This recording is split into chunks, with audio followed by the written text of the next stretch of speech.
There's barely a day that I go online that I don't see a video on someone teaching women how to be submissive. It can be a man, it can be a woman, even though most times it is from their dysfunctions and their trauma. It's either how a woman must always respect her husband, how a woman must do this and that, how a woman must do everything to make the marriage work, how it is a woman's responsibility to make her husband happy, and the list is unendless.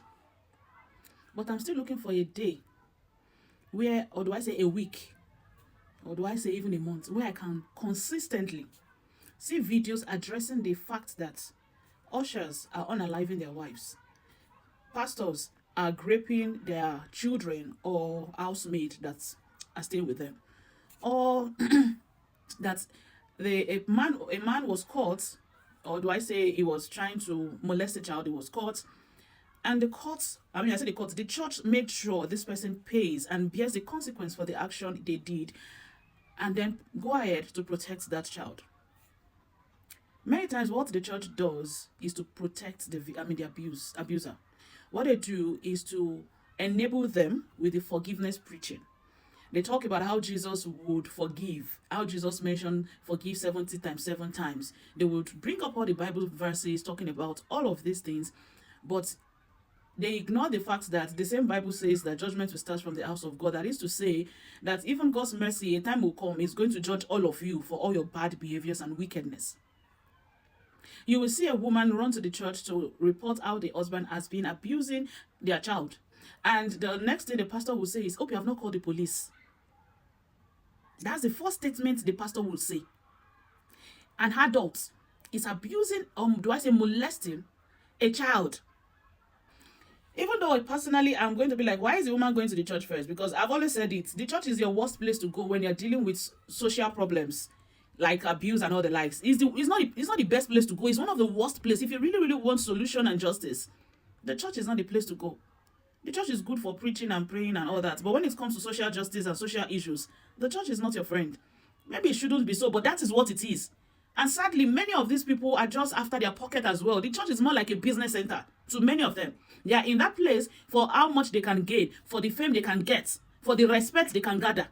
You will see them talking with so much pride and pomposity that you almost feel like a knife can cut through their pride.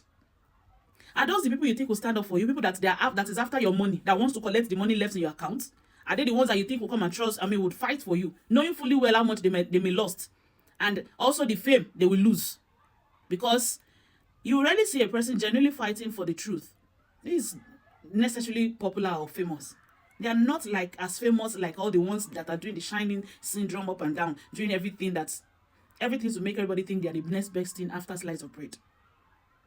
The church is quick to tell women to be submissive, tell women to fast for their fight for their marriage, to fast and pray, to go for vigil, to do 70 days fasting, to do 100 days fasting, to go on the mountain. When the man is the problem. Look at Hallelujah Challenge. I'm almost like 80% of the prayer request about marriage is about God. Make my husband stop cheating. Let's also person leave my husband alone. Let's side chick leave my husband alone. That's usual. That's like, personally, I shut off the comment section. I'm like, I don't want to see, because it's like every woman praying there is just praying that their husband should come back home. And we are not seeing that there's a problem. But somehow you think it is still the woman's responsibility to be submissive to an abusive man, to a philandry man. Are you not even...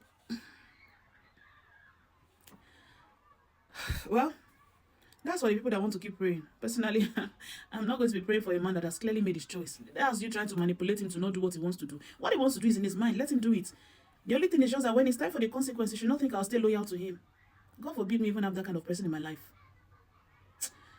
The kind of atrocity the church is covering up. And please, before you say it's not my church, just say you don't know yet. Just say you don't know yet. So before you start saying, oh, my pastor, no, before you start jumping and say my pastor is not a monk, just keep quiet. Because it's because you don't know. There are so many things you don't know that is happening. So before you jump and start saying, not my pastor, not my this, just make sure the child next to you is safe. Make sure the woman next to you is not using makeup to cover up her pain.